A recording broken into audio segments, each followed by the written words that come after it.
Invite Dr. Sen to speak on this topic. Yes, thank you, Dries. And it's nice to have a small group, but a very interested group. So the discussion is actually very nice. And that's why we got carried away with the previous one. But quickly coming to the next topic. So this is my favorite slide actually. The children are not small adults. So it's not just about size. There are so many other things. Of course, the size is important because the eye is growing. And the most important thing is that the eye is not growing uniformly. So it grows differently in different areas of the eye. It grows differently in different years of the age of the patient. So you have to really see each patient in the light of the problem, the age, and various other things. Most importantly, the problem starts right in the beginning, location of sclerotomy. Where do you enter? So in very small children, it may be as much as 0.5 to 1 millimeter from the limbus. And in children almost 5 to 6 years of age, you may even go at 2.5 or 3 millimeter, which is the normal thing which we go. Preferred location, very small children, because the opening of the eyelids is so small that best is to go closer to the horizontal meridian, because that will give you ease of movement, because the opening to the globe is well formed but the face is less formed. So the horizontal will give you more access. So this is just not to show you directly the stage 5, but to show that sometimes when the retina is so pulled up, I am very fond of this, the corneal entry. Because with the MIVS, with that 25 gauge instruments, you actually don't always need to go through the sclera or the pars plana. You can actually go through the cornea itself and finish off your job. This I have gone without trocar, but recently there's been a publication describing that you could actually use trocars through the limbus as well and finish off your surgery. And you can see in these kind of situations where the retina is so pulled up so anteriorly, there is no way that you can go through the pars plana because you don't know where it is.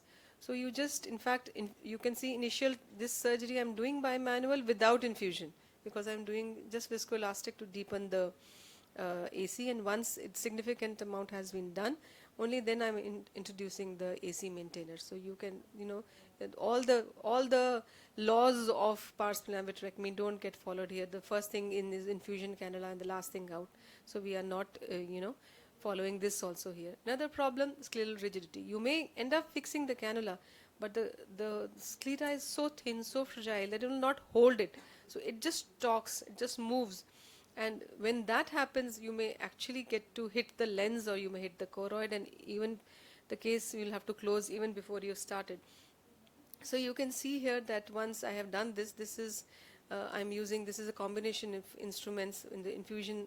The light pipe is along with the infusion cannula, but they are so bulky that after that then there is no scope to even, once the trocar is inside, I cannot rotate the globe. So I actually remove the trocar and then go directly with the sclerotomy. So this is again another modification that you can use. Use of combination instruments, but then it makes it very bulky. But this is here again using how do you fix it. But importance is that you are seeing that I am always going with the MVR first and then going with my trocar, which is because the level at which you suddenly will, there's a give way when you enter directly with the trocar. That itself is very dangerous, and you can hit the retina behind. So you actually make the opening with a very sharp new MVR and then slide your trocar through it. So those small things you have to take care. And most of these cases, lens sparing vitrectomy can be done in simple cases where you have already a peripheral laser barrage, and the only thing which is lifted up is the posterior pole. So here you can actually go through the sclerotomy and finish off your surgery. And scleral buckle in pediatric cases, please do not give it up. Don't give up the skill, because it can be very, very useful. This is in a 2 or 3 month old scleral buckling that we are doing. So here again, using these tunnels is useful, because you then don't have to, you must remember that when you are using anything under 1 year of age, you may end up removing the buckle, because the eye ball will grow so much that this will slide posteriorly. So which is why it is good if you don't have any sutures. There is only one band tie that I am using, so that you only need to open one quadrant and remove the suture, and that's it. So this is the problem when you are using in very young people. And this patient was lost to follow up, and you can see the encircling band is right next to the disc, and at this stage it is very difficult to remove it, and it has its own hazards. So this again, this was a case which I had seen. Heavy laser has been done, and you can see in the periphery, this is a rhegmatogenous retinal detachment. Because of the heavy laser, it's caused peripheral dialysis, so I had done buckling with the 276 small fragment. And this again, you can see peripheral schisis, and there is no fibrovascular tissue, but there is so much of schisis that the only way to counter traction is to externally, provide a buckle and do it. So long-term results, though these are challenging cases, and all of us feel that it's useless and futile to do some of these. So these are long-term results of ROP, some 5 years, some 10 years of age, and there are some useful vision can be given. As I say, 5 years, 10 years, that's not the end. They need a long-term follow-up. So this is 17-year-old who had undergone laser for ROP and then came with a retinal detachment because there's a break at the edge of the CRA. And here again we had to do vitrectomy. And here you have to look where is the break. And now that I'm thinking, amniotic membrane I could have used here and it would have been useful. Again, post LSV, this kind of RD with falciform folds, very difficult, very challenging. Again, it's a young patient, so it's a combination of removal of the previous buckle because the patient was lost to follow up. So that encircling band I had to remove, replace another one, then do vitrectomy, but then some at least visual gain is there. Single light patient, they use it. Again, 9-year-old child, very unusual, though heavy laser done, but that is sometimes needed, especially if somebody would have done it when access to anti-VEGF was not there. But look at the amount of proliferation that the patient has come with. This is retina is attached, but so much of ERM at 9 years of age. This patient is still following up. You can see it's typically present there. So I had to do vitrectomy, and you can see when I do vitrectomy, this does not behave like any ERM. There is no plane, and once I start doing it, it is like almost diabetic vitrectomy. So I've done, as typically you would do it for an ERM, I have done the staining and all, but I realized it doesn't work. You imagine how much is the bleeding which is happening. So this is no way like any ERM, it is not coming off. I've tried to peel it with forceps, that's not happening. I had to do bimanual surgery and see it's like a diabetic patient. It's a proliferation, and the only problem is underlying ROP and 9 years of age. So these are unusual presentations, and which are more and more we will see them as children grow up. So first all of us have done is to start treating and screening. Now as these children grow up, we will come across new problems which these children will have as a child. Again, difficult to induce PVD. At any age these children come with RD, it's going to be difficult to induce PVD and bimanual surgery. So underlying defects may have underlying hereditary diseases. So all this comes under pediatric age group and challenging with, in addition to the challenges of a normal pediatric RD, these are the challenges you have to meet because you have to look at the anatomy.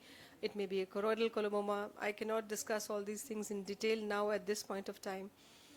Or buphthalmos. So these are cases, each case is different in its own way and has to be dealt with in its own manner.